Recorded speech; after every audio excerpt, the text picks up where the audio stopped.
ഭാരതീയ ദർശനങ്ങളുടെയും ഹൈന്ദവ ധർമ്മശാസ്ത്രങ്ങളുടെയും ആണിക്കല്ലായി നിലകൊള്ളുന്ന അമൂല്യ ഗ്രന്ഥമാണ് ശ്രീമദ് ഭഗവത്ഗീത. മനുഷ്യ ജീവിതത്തിൻ്റെ സമസ്ത മേഖലകളെയും സ്പർശിക്കുന്ന പ്രായോഗികവും ദാർശനികവുമായ ഉപദേശങ്ങൾ ഗീത മുന്നോട്ട് വയ്ക്കുന്നു. വേദോപനിഷത്തുകളിലെ ഗഹനമായ തത്വങ്ങളെ ഏവർക്കും അനുഷ്ഠിക്കാൻ കഴിയുന്ന ഭക്തി, ജ്ഞാന, കർമ്മയോഗങ്ങളായി ഭഗവാൻ ശ്രീകൃഷ്ണൻ ഗീതയിൽ ലളിതമായി അവതരിപ്പിച്ചിരിക്കുന്നു. ഇതിൽ കർമ്മയോഗം എന്നത് പ്രവൃത്തിയുടെ തത്വശാസ്ത്രമാണ്. എങ്ങനെ കർമ്മം ചെയ്യണം, എന്തു മനോഭാവത്തോടെ കർമ്മത്തെ സമീപിക്കണം, കർമ്മബന്ധനങ്ങളിൽ നിന്ന് എങ്ങനെ മുക്തനാകാം എന്നെല്ലാം കർമ്മയോഗം വിശദമാക്കുന്നു.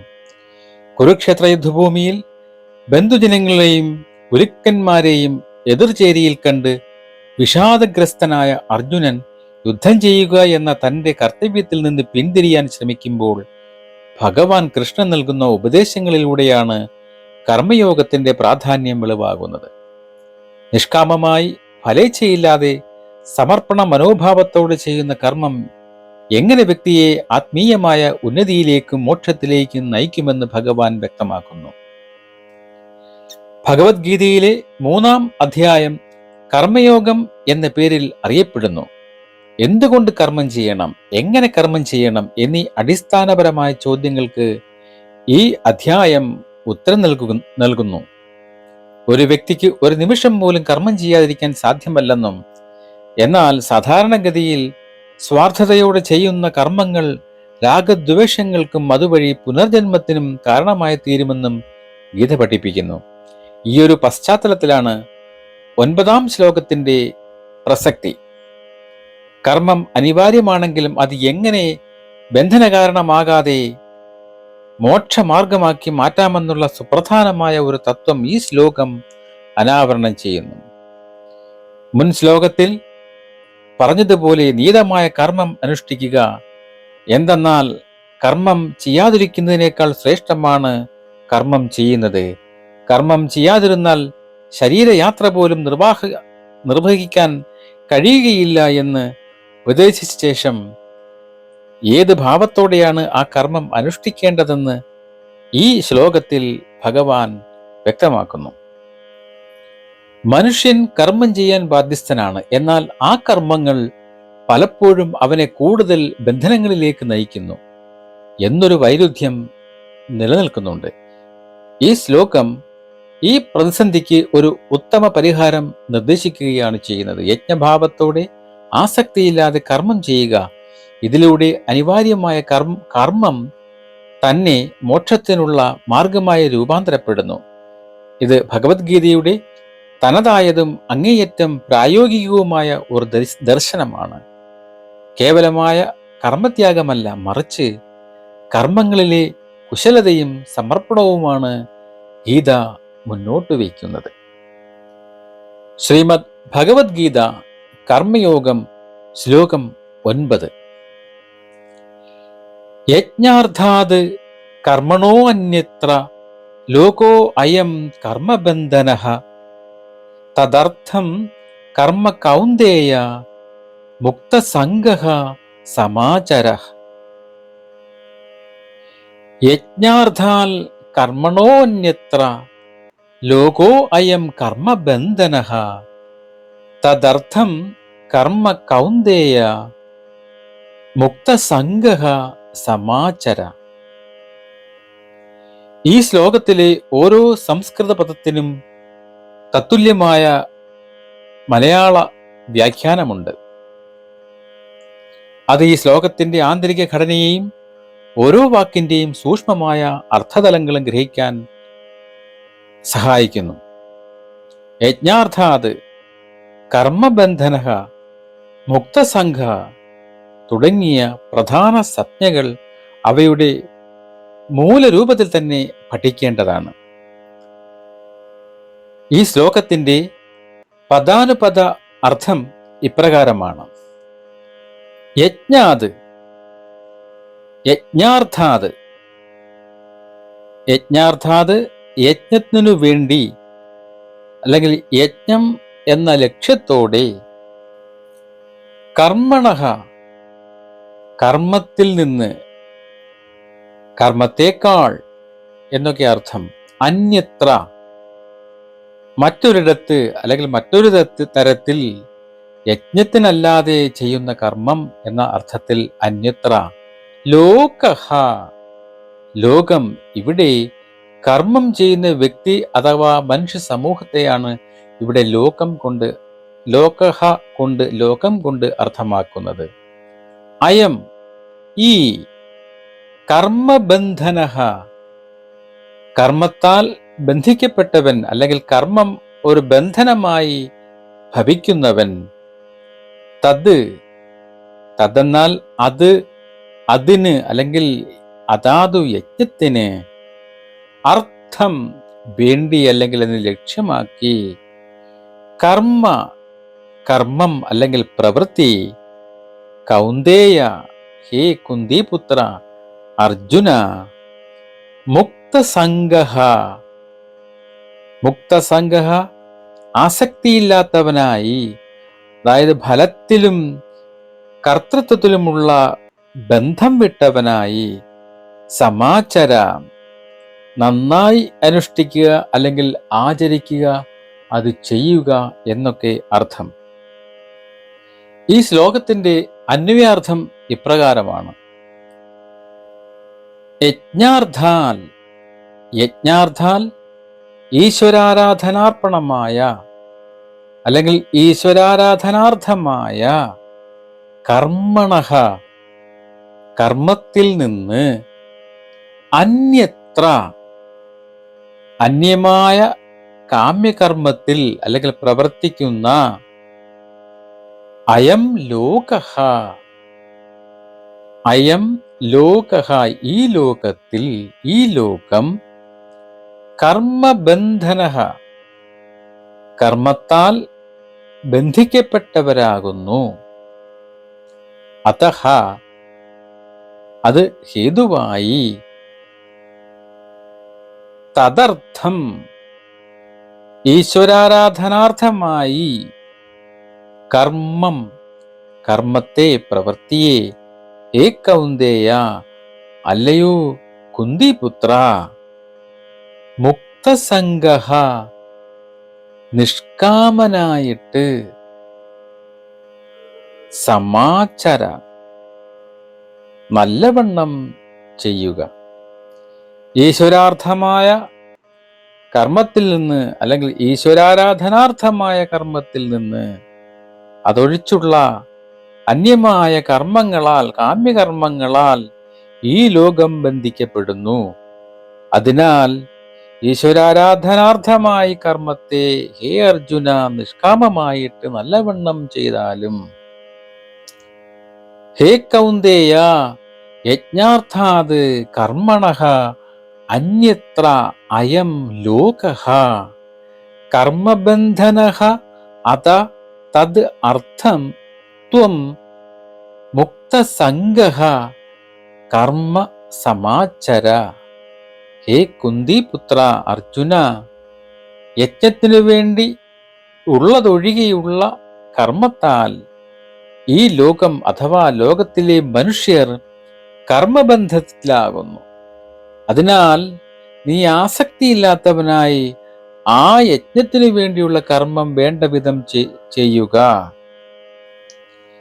ഈശ്വരാർപ്പണമായോ നിസ്വാർത്ഥമായോ അല്ലാതെ സ്വാർത്ഥലാഭത്തിനു വേണ്ടി മാത്രം ചെയ്യുന്ന കർമ്മങ്ങൾ മനുഷ്യനെ കൂടുതൽ ബന്ധനങ്ങളിലേക്ക് നയിക്കുകയും ജനന മരണ ചക്രത്തിൽ കുടുക്കുകയും ചെയ്യുന്നു. അതിനാൽ ഹേ അർജുന, നീ എല്ലാവിധ അസക്തികളിൽ നിന്നും അല്ലെങ്കിൽ ഫലേച്ഛ, കർത്തൃത്വബോധം എന്നിവയിൽ നിന്നും മുക്തനായി യജ്ഞഭാവത്തോടെ ഈശ്വരാർപ്പണമായി അല്ലെങ്കിൽ ലോക നന്മയ്ക്കായി നിന്റെ കർത്തവ്യ കർമ്മങ്ങൾ നന്നായി അനുഷ്ഠിക്കുക. ഈ രീതിയിൽ അനുഷ്ഠിക്കുന്ന കർമ്മങ്ങൾക്ക് അല്ലെങ്കിൽ കർമ്മങ്ങൾ ബന്ധനത്തിന് കാരണമാകുന്നില്ല, മറിച്ച് ചിത്തശുദ്ധിക്കും ആത്മജ്ഞാനത്തിനും മോക്ഷത്തിനും വഴിതെളിക്കുന്നു. ഈ ശ്ലോകത്തിലെ പ്രധാന ആശയങ്ങളെന്ന് പറയുന്നത് തന്നെ യജ്ഞാർത്ഥാത് കർമ്മ, യജ്ഞത്തിനു വേണ്ടിയുള്ള കർമ്മം. യജ്ഞം എന്ന വാക്ക് കേൾക്കുമ്പോൾ സാധാരണയായി വേദകാലത്തെ അഗ്നിഹോത്രങ്ങൾ പോലുള്ള അനുഷ്ഠാനങ്ങളാണ് ഓർമ്മ വരിക. എന്നാൽ ഭഗവത്ഗീതയിൽ ഈ പദത്തിന് വളരെ വിശാലവും ആഴത്തിലുള്ളതുമായ ഒരർത്ഥം കൽപ്പിക്കുന്നുണ്ട്. ഗീതയുടെ കാഴ്ചപ്പാടിൽ ഏതൊരു പ്രവൃത്തിയും നിസ്വാർത്ഥമായും സമർപ്പണ ബോധത്തോടെയും ഒരു ഉന്നത ലക്ഷ്യത്തിനു വേണ്ടിയും ചെയ്യുമ്പോൾ അത് യജ്ഞമായി മാറുന്നു.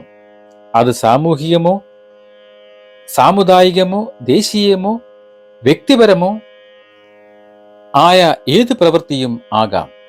അതിലേക്ക് ഒരു വ്യക്തി തന്റെ കഴിവും ശ്രദ്ധയും പൂർണ്ണമായി സമർപ്പിക്കുകയും അത് ലോകനന്മയ്ക്കോ ഈശ്വരപ്രീതിക്കോ വേണ്ടി അനുഷ്ഠിക്കുകയും ചെയ്യുമ്പോൾ ആ കർമ്മം യജ്ഞതുല്യമാകുന്നു. ഇത് എനിക്ക് വേണ്ടിയല്ല, ന മമ എന്ന ത്യാഗഭാവമാണ് യജ്ഞത്തിന്റെ അടിസ്ഥാനം. ഇങ്ങനെയുള്ള യജ്ഞകർമ്മങ്ങൾ മനസ്സിനെ ശുദ്ധീകരിക്കുകയും ആത്മാവിനെ ഭൗതിക ബന്ധങ്ങളിൽ നിന്ന് മോചിപ്പിക്കുകയും ചെയ്യുന്നു. യജ്ഞം എന്നത് കേവലം ഒരു വ്യക്തിഗത കർമ്മരീതിയല്ല, മറിച്ച് അതൊരു പ്രപഞ്ച നിയമത്തിന്റെ ഭാഗം കൂടിയാണ്. ഭഗവത്ഗീത 3-ാം അധ്യായത്തിൽ തന്നെ സഹയജ്ഞാഃ പ്രജാഃ സൃഷ്ട്വാ പുരോവാച പ്രജാപതിഃ എന്ന് പറയുന്നുണ്ട്. അത് യജ്ഞങ്ങളോടുകൂടി പ്രജകളെ സൃഷ്ടിച്ച് പണ്ട് പ്രജാപതി പറഞ്ഞു എന്ന് തുടങ്ങുന്ന ഈ ശ്ലോകത്തിലൂടെ യജ്ഞം എങ്ങനെ പ്രപഞ്ചത്തിന്റെ നിലനിൽപ്പിനും പരസ്പര സഹകരണത്തിനും ആധാരമായി പ്രവർത്തിക്കുന്നു എന്ന് ഭഗവാൻ വിശദീകരിക്കുന്നുണ്ട്. അന്നത്തിൽ നിന്നാണ് ജീവൻ അല്ലെങ്കിൽ ജീവികൾ ഉണ്ടാകുന്നത്. മഴയിൽ നിന്നാണ് അന്നമുണ്ടാകുന്നത്. യജ്ഞത്തിൽ നിന്നാണ് മഴയുണ്ടാകുന്നത്. യജ്ഞമാകട്ടെ കർമ്മത്തിൽ നിന്ന് ഉത്ഭവിക്കുന്നു. ഈ പ്രപഞ്ച യജ്ഞചക്രത്തിൽ പങ്കുചേരാതെ ഇന്ദ്രിയ സുഖങ്ങളിൽ മാത്രം രമിച്ച് ജീവിക്കുന്നവന്റെ ജീവിതം വ്യർത്ഥമാണെന്നും പാപപൂർണമാണെന്നും ഗീത പറയുന്നു. അതിനാൽ യജ്ഞാർത്ഥാത് കർമ്മ എന്നത് ഈ പ്രപഞ്ചം അല്ലെങ്കിൽ ഈ പ്രപഞ്ച ധർമ്മചക്രം നിലനിർത്തുന്നതിൽ എൻ്റെ പങ്ക് നിസ്വാർത്ഥമായി നിർവഹിക്കുക എന്നുകൂടി അർത്ഥമുണ്ട്. ഇത് വ്യക്തിഗത കർമ്മത്തെ സാമൂഹികവും പ്രപഞ്ചപരവുമായ ഒരു വലിയ കാഴ്ചപ്പാടിലേക്ക് ഉയർത്തുന്നു. ലോക സംഗ്രഹം അഥവാ ലോകനന്മ എന്ന ഗീതയുടെ പ്രധാന ആശയവുമായി ഇത് ചേർന്നു പോകുന്നു. പിന്നീടുള്ള ഒരു ആശയമാണ് ലോകോ അയം കർമ്മബന്ധനഃ. യജ്ഞമല്ലാത്ത കർമ്മങ്ങൾ എങ്ങനെ ബന്ധനമാകുന്നു? യജ്ഞഭാവമില്ലാതെ, അതായത് ഈശ്വരാർപ്പണ മനോഭാവമില്ലാതെയും നിസ്വാർത്ഥമായ സേവന മനോഭാവമില്ലാതെയും ചെയ്യുന്ന കർമ്മങ്ങൾ ഈ ലോകത്തെ അഥവാ കർമ്മം ചെയ്യുന്ന വ്യക്തിയെ കർമ്മബന്ധനത്തിലാക്കുന്നു. എന്താണ് ഈ കർമ്മബന്ധനം?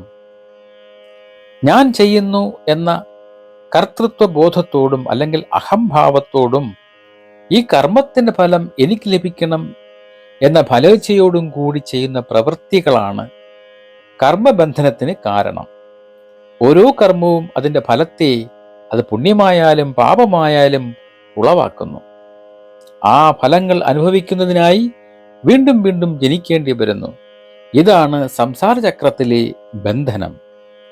സ്വാർത്ഥപരമായ ലക്ഷ്യങ്ങളോടെ ചെയ്യുന്ന ഓരോ പ്രവൃത്തിയും വ്യക്തിയെ കൂടുതൽ ആഗ്രഹങ്ങളിലേക്കും അതുവഴി ആത്മസാക്ഷാത്കാരത്തിൽ നിന്നകറ്റുകയും ബന്ധനങ്ങളിലേക്ക് തള്ളിവിടുകയും ചെയ്യുന്നു.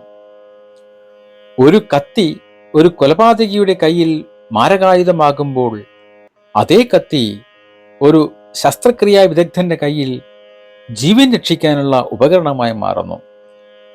കത്തി സ്വയം നല്ലതോ ചീത്തയോ അല്ല, അത് ഉപയോഗിക്കുന്ന വ്യക്തിയുടെ മനോഭാവവും ലക്ഷ്യവുമാണ് അതിൻ്റെ ഫലത്തെ നിർണ്ണയിക്കുന്നത്. അതുപോലെ കർമ്മം സ്വയം ബന്ധന കാരണമല്ല, ഇന്ദ്രിയ സുഖങ്ങൾക്കും അഹംഭാവത്തിനും വേണ്ടി ചെയ്യുമ്പോഴാണ് അത് ബന്ധനമായി തീരുന്നത്. എന്നാൽ അതേ കർമ്മം യജ്ഞഭാവത്തോട് ചെയ്യുമ്പോൾ അത് മോക്ഷദായകമായി മാറുന്നു. ഇവിടെ ശ്രദ്ധേയമായ ഒരു കാര്യം, പുണ്യകർമ്മങ്ങൾ പോലും ഫലേച്ഛയോടെയാണ് ചെയ്യുന്നതെങ്കിൽ അവയും സൂക്ഷ്മമായ ബന്ധനത്തിന് കാരണമായേക്കാം എന്നതാണ്. ഉദാഹരണത്തിന്, സ്വർഗപ്രാപ്തിയോ മറ്റ് ഭൗതിക നേട്ടങ്ങളോ ആഗ്രഹിച്ചുകൊണ്ട് ചെയ്യുന്ന ദാനകർമ്മങ്ങളും മറ്റ് സത്കർമ്മങ്ങളും ആ ഫലങ്ങൾ അനുഭവിക്കുന്നതിനായി വീണ്ടും ജന്മമെടുക്കാൻ കാരണമായേക്കാം.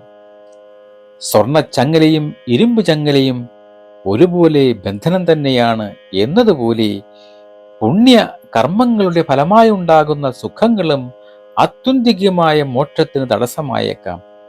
അതുകൊണ്ടാണ് യജ്ഞാർത്ഥമല്ലാത്ത എല്ലാ കർമ്മത്തിലും അവ ലൗകിക ദൃഷ്ടിയിൽ നല്ലതോ ചീത്തയോ ആകട്ടെ ഫലകാംക്ഷയോടെ ചെയ്താൽ ബന്ധന കാരണമാകുമെന്ന് പറയുന്നത്. ഇത് മുക്തസംഗഹ എന്ന് പറഞ്ഞാൽ ആസക്തിയില്ലാത്തവൻ എന്നതിൻ്റെ പ്രാധാന്യം വർദ്ധിപ്പിക്കുന്നു. എല്ലാത്തരം ഫലാസക്തികളിൽ നിന്നും മുക്തനാകേണ്ടത് അത്യാവശ്യമാണ്. തദർത്ഥം കർമ്മ കൗന്ദേയ, അതിനായി യജ്ഞത്തിനായി കർമ്മം ചെയ്യാനുള്ള ആഹ്വാനം. തത് അർത്ഥം എന്നാൽ അതിനുവേണ്ടി എന്നാണ് അർത്ഥം. ഇവിടെ തത് അല്ലെങ്കിൽ അത് എന്ന സർവനാമം മുൻപ് വിശദീകരിച്ച യജ്ഞത്തെയാണ് കാണിക്കുന്നത്. അതായത് ഈശ്വരാർപ്പണമായി നിസ്വാർത്ഥമായി ലോകനന്മ ലക്ഷ്യമാക്കി ഫലേച്ഛയില്ലാതെ കർമ്മം ചെയ്യാനാണ് ഭഗവാൻ അർജുനനോടും അതുവഴി നമ്മൾ ഓരോരുത്തരോടും ആഹ്വാനം ചെയ്യുന്നത്.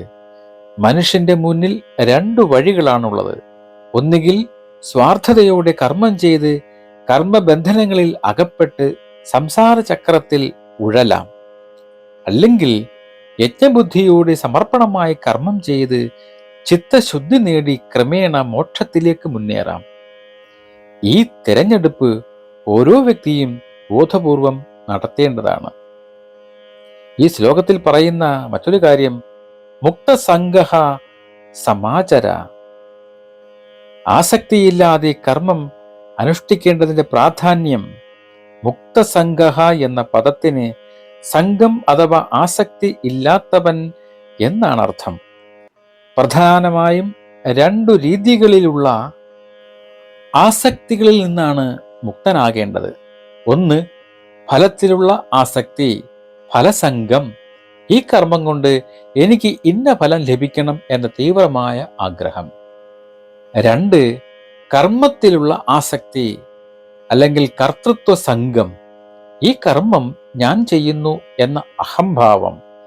ഈ രണ്ടു തരം ആസക്തികളെയും വെടിഞ്ഞ് ഫലം ഈശ്വര നിശ്ചയത്തിന് വിട്ടുകൊടുത്തിട്ട് കർമ്മം തൻ്റെ കർത്തവ്യമെന്ന നിലയിൽ മാത്രം അനുഷ്ഠിക്കുന്നവനാണ് മുക്തസംഗൻ. സമാചര എന്ന വാക്കിന് നന്നായി അനുഷ്ഠിക്കുക, ശരിയായി ചെയ്യുക, തീവ്രമായി പ്രവർത്തിക്കുക എന്നെല്ലാമാണ് അർത്ഥം. ഇതിൽ നിന്ന് വ്യക്തമാകുന്നത് ആസക്തിയില്ലാതെ കർമ്മം ചെയ്യുക എന്നാൽ അലസമായോ ശ്രദ്ധയില്ലാതെയോ ചെയ്യുക എന്നല്ല. മറിച്ച് തൻ്റെ കഴിവിൻ്റെ പരമാവധി ഉപയോഗിച്ച് പൂർണ്ണ ശ്രദ്ധയോടെ ഏറ്റവും ഭംഗിയായും കാര്യക്ഷമമായും തന്നെ കർമ്മം ചെയ്യണമെന്നാണ്. എന്നാൽ അതിൻ്റെ കർമ്മഫലത്തെക്കുറിച്ച് ഉത്കണ്ഠപ്പെടുകയോ ഫലത്തിൽ അമിതമായി ആശ്രയിക്കുകയോ ചെയ്യരുത്. ഇത്തരത്തിൽ ഫലേച്ഛയില്ലാതെ സമർപ്പണ ബുദ്ധിയോടെ ചെയ്യുന്ന കർമ്മത്തെയാണ് നിഷ്കാമകർമ്മം എന്ന് പറയുന്നത്. നിഷ്കാമകർമ്മം മനസ്സിനെ ശുദ്ധീകരിക്കുകയും ആത്യന്തികമായ മോക്ഷത്തിലേക്ക് നയിക്കുകയും ചെയ്യുന്നു. ഫലേച്ഛയില്ലാതെ കർമ്മം ചെയ്യുമ്പോൾ ലഭിക്കുന്ന ഈശ്വരകൃപ ഒരു വലിയ സമ്മാനമാണ്. ആ കൃപയിലൂടെ ലഭിക്കുന്ന ജ്ഞാനമാണ് ശാശ്വതമായ സമ്പത്ത്. ഈ അവസ്ഥയിൽ വ്യക്തി താൻ കർമ്മം ചെയ്യുന്നു എന്ന ഭാവം പോലും ഇല്ലാതെ പ്രകൃതിയുടെ ഒരു ഉപകരണമായി മാത്രം വർത്തിക്കുകയും എല്ലാറ്റിനും സാക്ഷിയായി നിലകൊള്ളുകയും ചെയ്യുന്നു. ആസക്തിയില്ലായ്മ അല്ലെങ്കിൽ മുക്തസംഗത്വം കർമ്മത്തിന്റെ ഗുണമേന്മയെ വർദ്ധിപ്പിക്കുകയാണ് ചെയ്യുന്നത്. ഫലത്തെക്കുറിച്ചുള്ള അമിതമായ ആകുലതയും ആസക്തിയും പലപ്പോഴും നമ്മുടെ പ്രകടനത്തെ പ്രതികൂലമായി ബാധിക്കുകയും പിഴവുകൾക്ക് കാരണമാവുകയും ചെയ്യും. എന്നാൽ ഫലത്തെ ഈശ്വരനിൽ സമർപ്പിച്ച് പൂർണ്ണമായും കർമ്മത്തിൽ മാത്രം ശ്രദ്ധ കേന്ദ്രീകരിക്കുമ്പോൾ നമ്മുടെ ഊർജവും കഴിവും ഏറ്റവും ഫലപ്രദമായി വിനിയോഗിക്കാൻ സാധിക്കുന്നു. ഭഗവത്ഗീത 2-ാം അധ്യായത്തിൽ പറയുന്ന യോഗ കർമ്മസു കൗശലം, അത് കർമ്മങ്ങളിലെ വൈവിധ്യമാണ് യോഗം എന്ന തത്വവുമായി ഇത് ചേർന്നു പോകുന്നു. അതുകൊണ്ട് മുക്തസംഗഹ എന്നത് സമാചര എന്നതിന് വിഘാതമല്ല, മറിച്ച് അതിനെ പരിപോഷിപ്പിക്കുന്ന ഒരു ഉപാധിയാണ്. ഈ പ്രവൃത്തിയുടെ കാര്യക്ഷമതയും സൗന്ദര്യവും വർദ്ധിപ്പിക്കുന്നു. ഈ ശ്ലോകത്തിന്, അതായത് 9-ാം ശ്ലോകത്തിന് പ്രായോഗിക തലത്തിൽ ചില പ്രയോജനങ്ങളുണ്ട്. ഉദാഹരണത്തിന്, വിദ്യാർത്ഥികൾക്ക്, ഒരു വിദ്യാർത്ഥി പരീക്ഷാ ഫലത്തെക്കുറിച്ച് അമിതമായി ഉത്കണ്ഠപ്പെടാതെ തൻ്റെ കർത്തവ്യമായ പഠനത്തിൽ മാത്രം ശ്രദ്ധ കേന്ദ്രീകരിച്ച് കഠിനാധ്വാനം ചെയ്യുന്നത് ഒരു യജ്ഞമാണ്.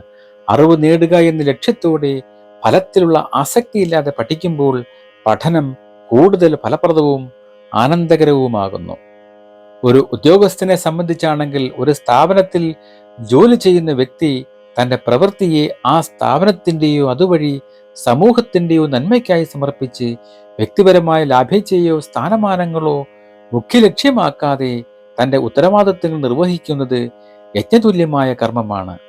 ഉദാഹരണമായി, ഒരു അക്കൗണ്ടന്റ് തൻ്റെ സ്ഥാപനത്തിൻ്റെ വിജയത്തിനായി സ്വയം സമർപ്പിച്ച് സത്യസന്ധമായി ജോലി ചെയ്യുകയും സ്വാർത്ഥലാഭത്തിനുള്ള അവസരങ്ങൾ ഉണ്ടായാലും അതിലേക്ക് തിരിയാതിരിക്കുകയും ചെയ്യുന്നത് യജ്ഞഭാവത്തോടുള്ള കർമ്മമാണ്. ഒരു ഗൃഹസ്ഥനെ സംബന്ധിച്ച്, അല്ലെങ്കിൽ ഒരു ഗൃഹനാഥനെ സംബന്ധിച്ച് ഉള്ള കാര്യമാണെങ്കിൽ, ഒരു കുടുംബനാഥനോ നാഥയോ തങ്ങളുടെ കുടുംബത്തോടുള്ള കടമകൾ സ്നേഹത്തോടെയും ക്ഷമയോടെയും യാതൊരു പ്രതിഫലവും പ്രതീക്ഷിക്കാതെ നിർവഹിക്കുന്ന ഒരു വലിയ യജ്ഞമാണ്. കുടുംബത്തിന്റെ ക്ഷേമവും സന്തോഷവും എന്ന ഉന്നത ലക്ഷ്യത്തിനു വേണ്ടി സ്വാർത്ഥതയില്ലാതെ പ്രവർത്തിക്കുന്നത് ഈ ശ്ലോകത്തിന്റെ പൊരുളിന് അനുസൃതമാണ്. ഒരു സാമൂഹ്യ പ്രവർത്തകൻ എന്ന നിലയിൽ പറയുകയാണെങ്കിൽ, രഘുവംശത്തിലെ രഘു മഹാരാജാവ് തൻ്റെ രാജ്യത്തിലെ പ്രജകളുടെ ക്ഷേമത്തിനായി തൻ്റെ സമ്പത്തും അധികാരവും ഈശ്വരൻ തന്നെ ഏൽപ്പിച്ച നിധിയാണെന്ന ഭാവത്തോടെ വിനിയോഗിച്ചതും വിശ്വജിത്ത് യാഗം നടത്തി സർവസ്വവും ദാനം ചെയ്തതും യജ്ഞാർത്ഥമായ കർമ്മത്തിന്റെ ഉത്തമ ഉദാഹരണമാണ്. പ്രശംസയോ വ്യക്തിപരമായ നേട്ടങ്ങളോ ആഗ്രഹിക്കാതെ സമൂഹ നന്മയ്ക്കായി പ്രവർത്തിക്കുന്ന ഏതൊരാളും യജ്ഞമാണ് അനുഷ്ഠിക്കുന്നത്. കലാകാരനോ അല്ലെങ്കിൽ കലാകാരിയോ ശാസ്ത്രജ്ഞനെയോ ഒക്കെ സംബന്ധിച്ച് ഈ ശ്ലോകത്തിന്റെ ഒരു പ്രാധാന്യമെന്ന് പറയുന്നത്, ഒരു കലാകാരൻ തൻ്റെ കലയെ ലോകത്തിന് സമർപ്പിച്ച് കേവലം പ്രശസ്തിക്കോ ധനസമ്പാദനത്തിനു വേണ്ടിയല്ലാതെ ആ സൃഷ്ടിപരമായ പ്രവൃത്തിയിൽ തന്നെ ആനന്ദം കണ്ടെത്തി പ്രവർത്തിക്കുന്നതും, ഒരു ശാസ്ത്രജ്ഞൻ മാനവരാശിയുടെ നന്മയ്ക്കായി ഗവേഷണങ്ങളിൽ ഏർപ്പെടുന്നതും യജ്ഞഭാവത്തിലുള്ള കർമ്മങ്ങളാണ്. യജ്ഞാർത്ഥമായി ആസക്തിയില്ലാതെ കർമ്മം ചെയ്യുമ്പോൾ നമ്മുടെ ഓരോ പ്രവൃത്തിയും ഈശ്വരനോടുള്ള ആരാധനയായി മാറുന്നു. നമ്മുടെ ജോലിസ്ഥലവും വീടും ഒരേപോലെ പവിത്രമായ ആരാധനാലയങ്ങളായി തീരുന്നു. ഇതിനായി പ്രത്യേക പൂജകളോ സങ്കീർണമായ അനുഷ്ഠാനങ്ങളോ ആവശ്യമല്ല. നമ്മുടെ കർത്തവ്യങ്ങൾ ഏറ്റവും ഭംഗിയായും സമർപ്പണത്തോടെയും നിസ്വാർത്ഥമായും ചെയ്യുക എന്നതാണ് ഏറ്റവും വലിയ ആരാധന. ഏത് കർമ്മവും ചെറുതായാലും വലുതായാലും അത് ഈശ്വരനുള്ള സമർപ്പണമായും സഹജീവികൾക്കുള്ള സേവനമായും ചെയ്യുമ്പോൾ അത് മഹത്തായ യജ്ഞമായി മാറുന്നു. ഇത് ആത്മീയതയെ ജീവിതത്തിന്റെ എല്ലാ മേഖലകളിലേക്ക് വ്യാപിപ്പിക്കുകയും അതുപോലെ തന്നെ പ്രവൃത്തിയാണ് ആരാധന എന്ന ചൊല്ലിലേക്ക് ഇത് എത്തുകയും ചെയ്യുന്നു. ഭഗവത്ഗീത 3-ാം അധ്യായത്തിലെ 9-ാം ശ്ലോകം കർമ്മയോഗത്തിന്റെ കാതലായ ഒരു സന്ദേശമാണ് നമുക്ക് നൽകുന്നത്. മനുഷ്യന് കർമ്മം ചെയ്യാതിരിക്കാൻ സാധ്യമല്ല.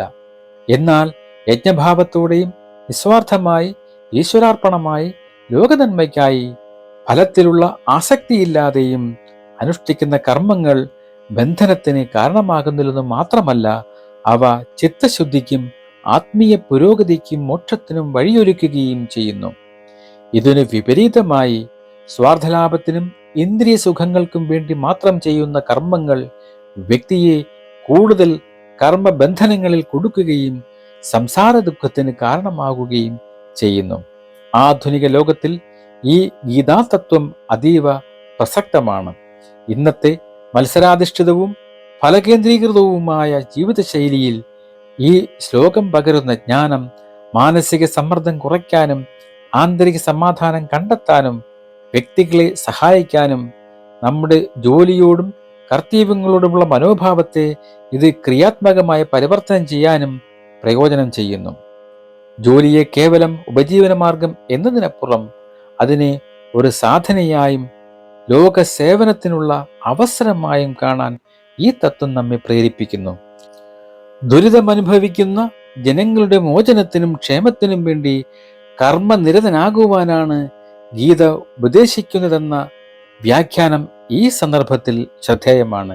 വ്യക്തിജീവിതത്തിലും സാമൂഹിക ജീവിതത്തിലും ധാർമ്മികമായ മൂല്യങ്ങൾ നിലനിർത്താനും അഴിമതി, സ്വാർത്ഥത തുടങ്ങിയ സാമൂഹിക തിന്മകൾക്കെതിരെ പോരാടാനും ഈ ശ്ലോകത്തിലെ സന്ദേശം കരുത്തു പകരും.